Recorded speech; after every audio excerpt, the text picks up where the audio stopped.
Hi friends, do you know that 8 minutes of meditation done over a period of 21 days can help you make more money, can help you become healthier and intellectual? So, in this short talk, I want actually to focus on something new. Is there a scientific basis of meditation? What actually happens to your brain when you practice meditation? And can everybody practice meditation? Or asking in a neuroscientific way, is every brain tuned for meditation? So let's start. Okay, let's understand what is meditation. Okay, asking from a philosophical background. Meditation means going inside. Most of the times we are outside. We are busy in the noise of the world. What is happening outside?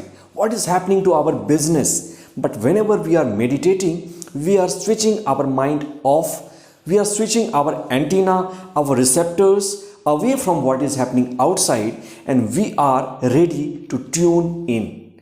We are ready to actually see what is going on inside. What are our emotions? How we react? What are our feelings? And this is the real game changer. Because the recent research done by the psychologists, it says that we actually don't see life or the world as it is, but we see world as we are. We are holding a glass in front of our eyes. We are holding a filter. That filter is made up of conditionings given to us by the world. Our experiences, our pains, our frustrations, wherever we are born, our localities, everything plays the part in creating that glass in front of us. Now let's come to the benefits of meditation. In that only we will cover what actually happens to your brain in meditation. Number one is clarity of thoughts. Friends, we are thinking 80 to 90,000 thoughts in a day. And most of the thoughts are repetitive and 95% of thoughts are negative. And then we are creating something different, something negative, something that we don't like, and we are bothered. Oh, God is doing injustice to me. He is not giving me what I want. He is not kind to me. My fate is not good. I must see an astrologer. But no, it's you who are creating your reality. This has been proved in the quantum mechanics that it's our thought which creates our emotions. Thought creates an electrical change. Our feelings create a magnetic change, and this creates your electromagnetic signature, and this electromagnetic signature interacts with the quantum soup, the energy field which is within us and without us, and accordingly we get the results in our life. So friends, whenever you are doing meditation, it has been observed that since you are cut off from outside world, since you are not focusing on environment and you are focusing on the inner world, the true world, so what happens? Your thoughts begin to diminish. Your mind begins to become stagnant. It goes at ease. And in this state, your mind becomes very, very relaxed also. And it creates very less thoughts. And remember, if a factory is producing only 10 products and it is asked to produce 15 products, what will happen? The quality of those products will be deteriorated. And same happens with your mind.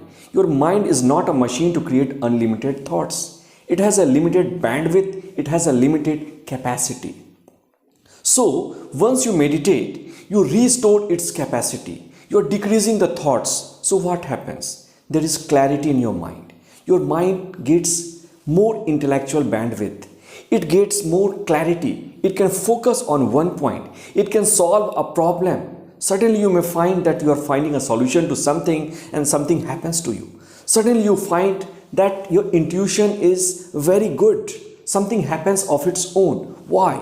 This is due to your thoughts, because now you have aligned your thoughts with the universal frequency.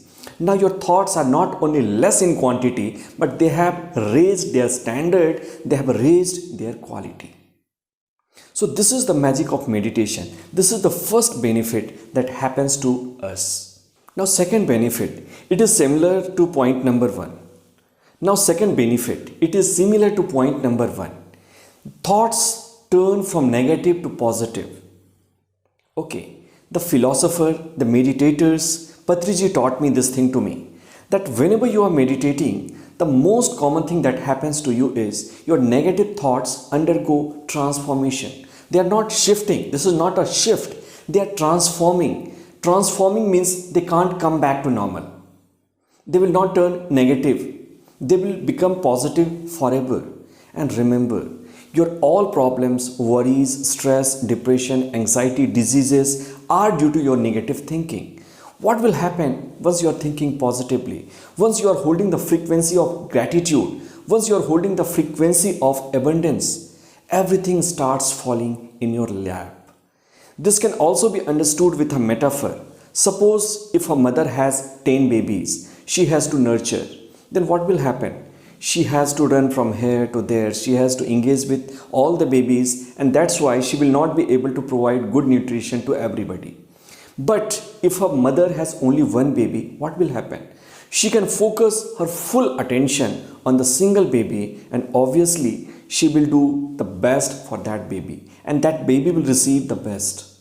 So this is the magic of meditation. Once your thoughts are stagnant, once your mind has clarity and it is creating lesser thoughts, it becomes positive. And once your thoughts become positive, your life becomes positive. Your health improves. Your relationship starts becoming better and better for no reason. You become jolly for no reason. Your diseases begin to disappear because your immunity is also a function of your thoughts. Number 3 is body begins to heal automatically. There has been a huge research done on meditation and its healing power, and all of them signify that your mind has an intrinsic capacity to create all the chemicals to nurture your body, to heal your body, to boost your immunity, and for everything. But somehow, due to your negative thinking or anything or negative conditioning of your mind, that capacity is suppressed.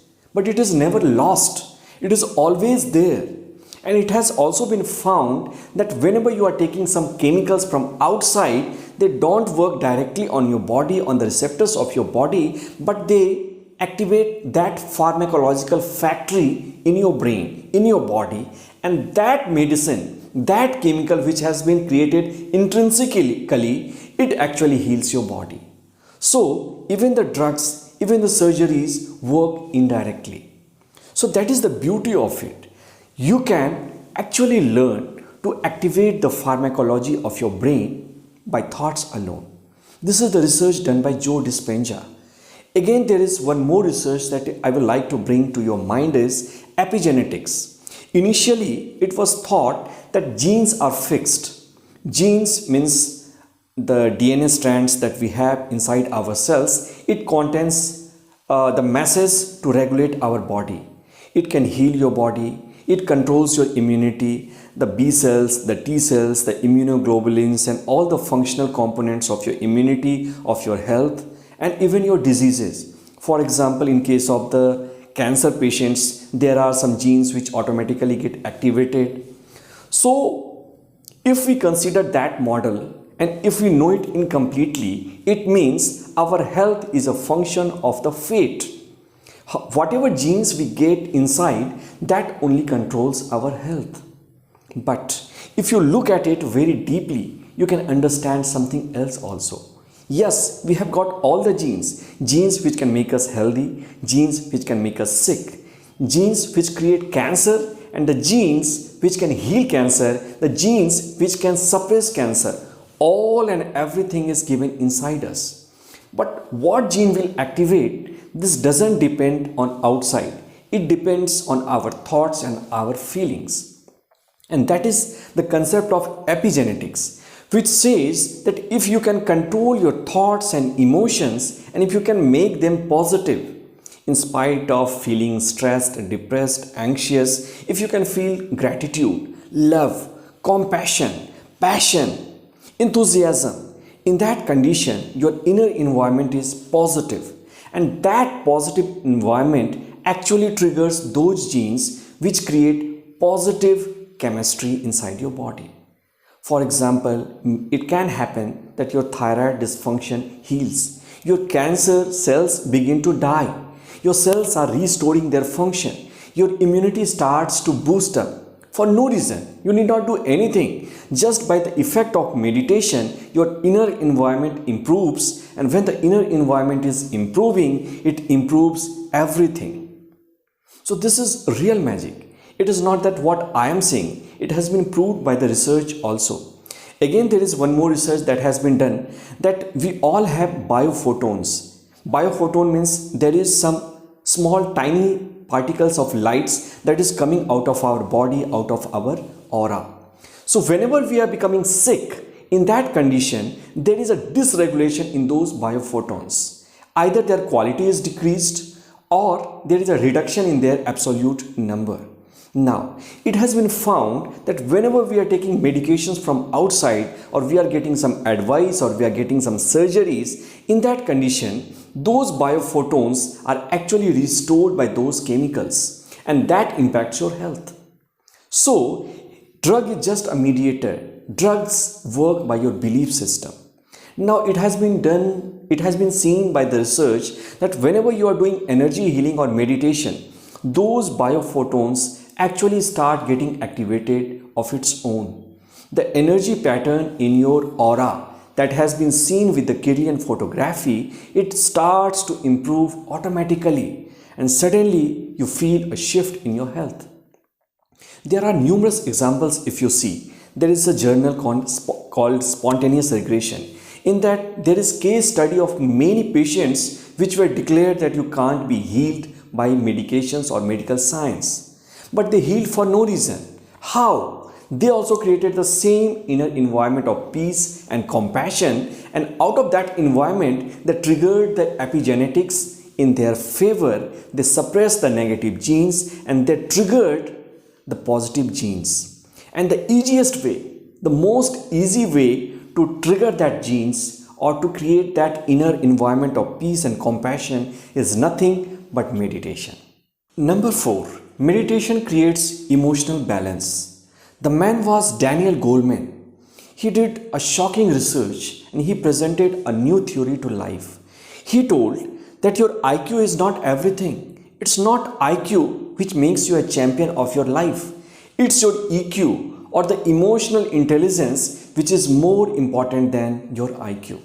Friends, it's a bitter truth. Suppose you are intelligent, you have all the skills, but if you are disturbed, if you are anxious, if you are in depression, then what will you do? You will do nothing. You will not take any action, and your talent, your abilities are being burnt into ashes. Your abilities and your fate is ending in smoke. And this is very common nowadays. Nothing is more common in this world than watching a person who is really talented and he is doing nothing, or he is underperforming. And remember, man is the only human being which underperforms. Rest all the creatures do their best. And why did they do so? Because they have less neocortex and their brain is limited. But as a human being, we have got neocortex. We can think, we can create more and more emotions. And when these emotions are negative, it is keeping us locked. It is keeping us stuck.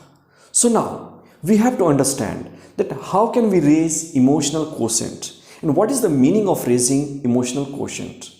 Raising EQ means shifting from negative emotions of stress, depression, frustration, anger to the positive emotions of joy, love, happiness, compassion and bliss. And how we do so? Here I am going to present you some research. The site of negative center or the negative emotions in our brain is limbic system or reptilian brain. This is the most primitive brain which we have got from our ancestors, or from the reptilian as we developed to mammals. Now around that there is something called as neocortex. So inside there is limbic cortex, the reptilian brain, and outside that it is mammalian brain or neocortex. But now see the beauty how life operates. At one time either limbic system is active, functional, or your neocortex is functional. So whenever limbic system is active, you are in anger, you are in frustration, you are in stress, or you are in fight or flight mode. You are like a reptile. Have you seen a lizard? What happens? It is continuously looking for dangers, and that is the only way for her to remain alive. Now, neocortex is something that is very crucial and important and exclusive to human beings. It gives you ideas, creativity, strengths, logic, happiness, joy, inspiration. But whenever limbic system is active, mammalian brain is switched off. So you are not having access to anything that is your higher function that makes you humanly. You can't concentrate your brain. So now, in an untrained brain, limbic system is active automatically. So now, what is the solution? Whenever you practice meditation, it has been seen that your frontal cortex, that is the part of neocortex, it becomes strong gradually. Now it is also connected to your amygdala or limbic system. So whenever your frontal cortex is activated, it gradually starts giving inhibitory signals to the limbic system and the amygdala, and that part of your reptilian brain which creates negative emotions that starts shrinking with time. On the functional MRI, it has been seen that the size of limbic system starts shrinking once you practice meditation, because now you have activated your frontal cortex, the cortex which was already with you as a gift, but if you were not using it. And through meditation, we can actually use it. The research was actually done by University College of London, where a group of people were actually asked to practice meditation. And the result was shocking. After just 30 days, it was found that their emotional quotient was raised. They were becoming less angry. They were becoming less frustrated, pissed off. Those emotions were gone once and forever. Again, the research was repeated to dangerous people who were chronically angry, who were very, very frustrated, who were tired and retired from life, and who were violent. Means they were more animals and less humans. And this experiment was done in Tihar Jail, Delhi. They were taught mindfulness meditation, and after some times when the result was obtained, it was observed that they were feeling less anger. They were spending more time in happiness. Their depression was gone. Their anger, their desire to take the revenge, or their complaints from the life, that has diminished gradually. And in many cases, it has completely disappeared. Many of those prisoners were feeling joy and love which they never felt in their life. So this is the magic of meditation, which has been proved scientifically. Number 5 is you can have access to alpha state. We all are tired listening to the words subconscious mind, and we know that 95 to 97% of our abilities, talents and power resides in subconscious mind, and only 2 to 3% is available to conscious mind. Now, subconscious mind comes with a condition. It can only be accessed when your mind is in alpha state. Normally, our brain is in state of alertness or higher frequency, that is beta state.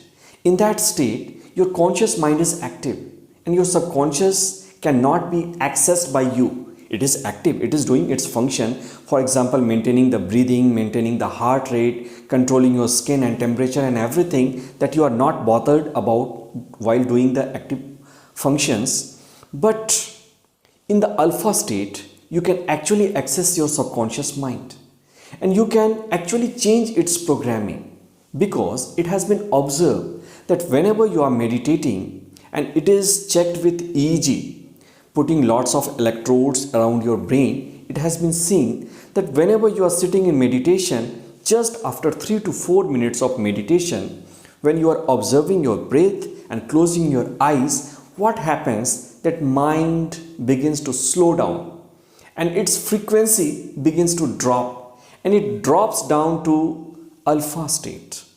This is the place where your mind is suggestible.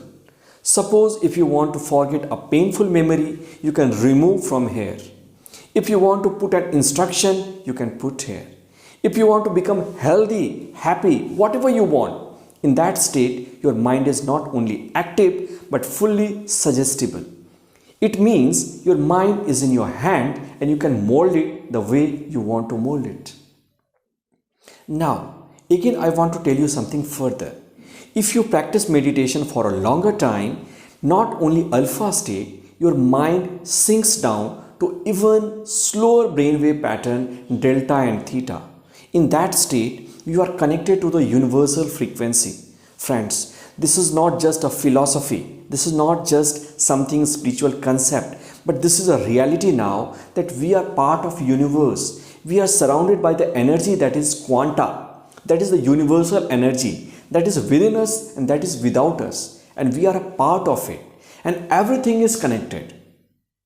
So whenever you are in those deeper brainwave state, in that state you are tuned in to the higher frequency of universe.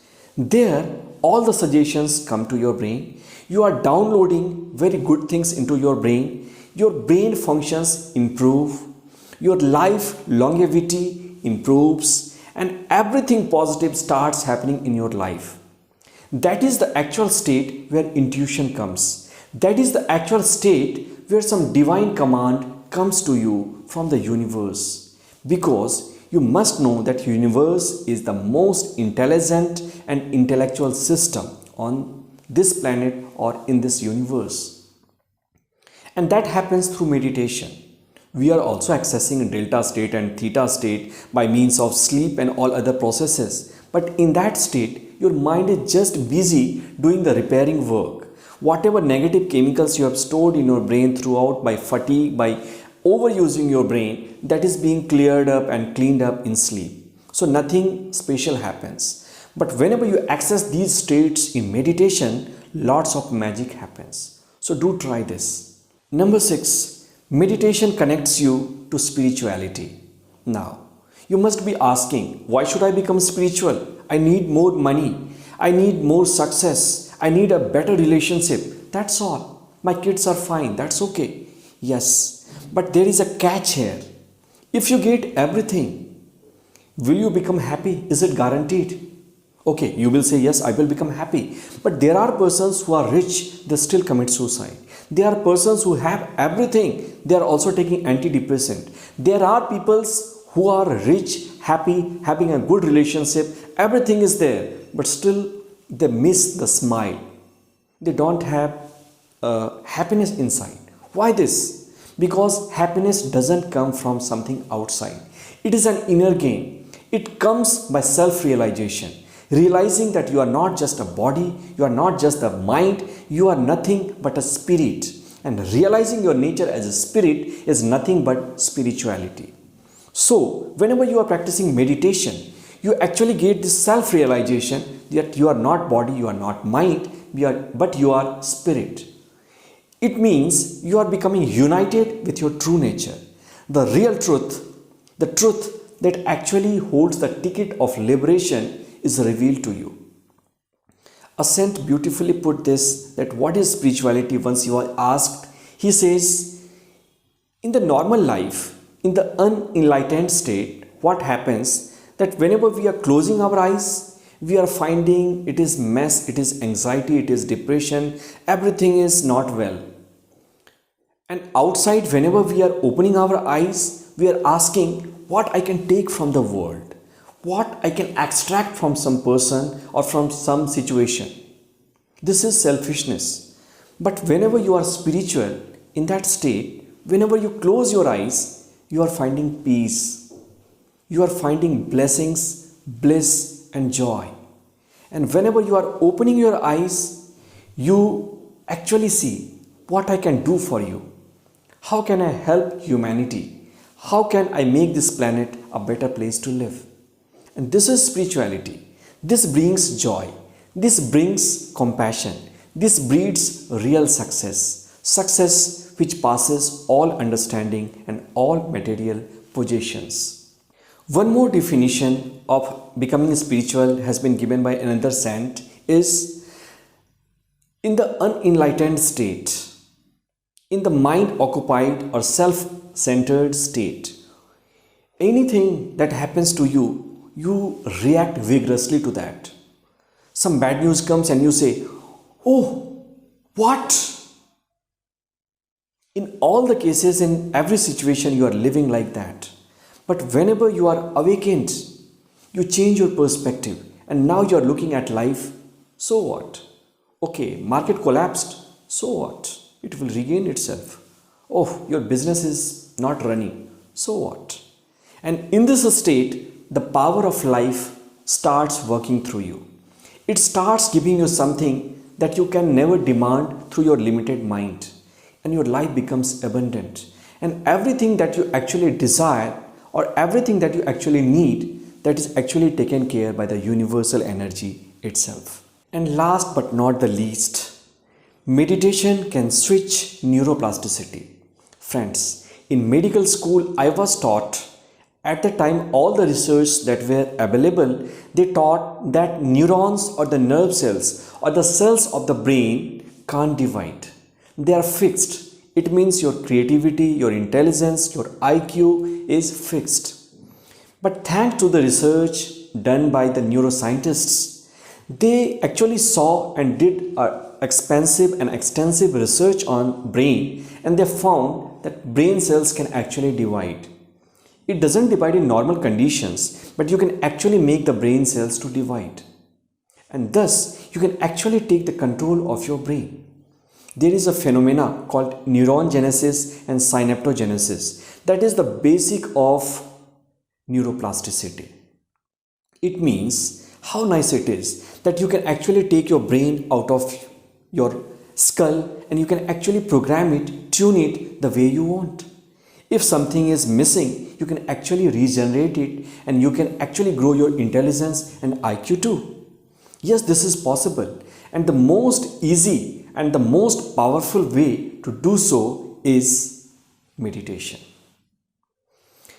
The research on meditation says that whenever you are doing meditation for a longer time, it means more than 2 months, then there is an area in your brain. That area is hippocampus. There are new cells, they start emerging. And those cells actually trigger neuron genesis and they finally lead to synaptogenesis, forming new brain cells. And these brain cells then become very, very powerful and they acquire the same function the way you want. For example, if you are requiring something for memory, these brain cells can actually help you get a better memory. If you want more intellectual ability or more strength or fear fighting or stress bearing mechanism, in that condition, those cells can actually develop and transform themselves in that format. So this is the beauty of meditation. Now, I would like to tell you a story and finish my talk. Friends, in Thailand, there was a huge statue of Buddha, and there the monks started to move it because they wanted to move it to some other place. But suddenly something happens and the statue falls down. And after falling off statue, some clay and some sand and some part of the statue is broken, some soil is coming out. They were all sad that now what will we tell to the Guruji, to the senior monk? But to their surprise, what they found is that inside there is gold. So actually the statue was made up of gold itself. But since there were a lot of invaders, there were a lot of peoples who tried to rob it, that's why they covered it with clay. And this is a beautiful metaphor. This is our true nature. Inside also we are pure gold. We are joy. We are happiness. We are blessings. We are bliss. We are compassion. But we are not showing this nature because there is a layer of clay. There is a layer of ego which separates us from our inner beauty, and we are expressing anger, frustration, jealousy, depression, and we are caught in a loop that doesn't feed us, that makes us sick, that makes us unhappy, that makes us frustrated. So once you go inside, you will actually connect with that pure gold nature of you. You will really realize that whatever clay is outside me, it is useless, it is temporary. I need to shed it off. And the moment you realize that clay, that soil layer that is outside you, that is made up of mind, that is made up of anger, starts to erode, that starts to break, and you really begin to shine your true nature. So, this is what I want you to say and realize, that meditation is the essence of life. And remember, if you can't find time for meditation, you will find time to become stressed, depressed, busy, and ill. So that's all. Thank you to Brahmarshi Patriji. Thank you to everybody for listening to me and giving me a chance to present a scientific perspective on meditation. Thank you. Thank you.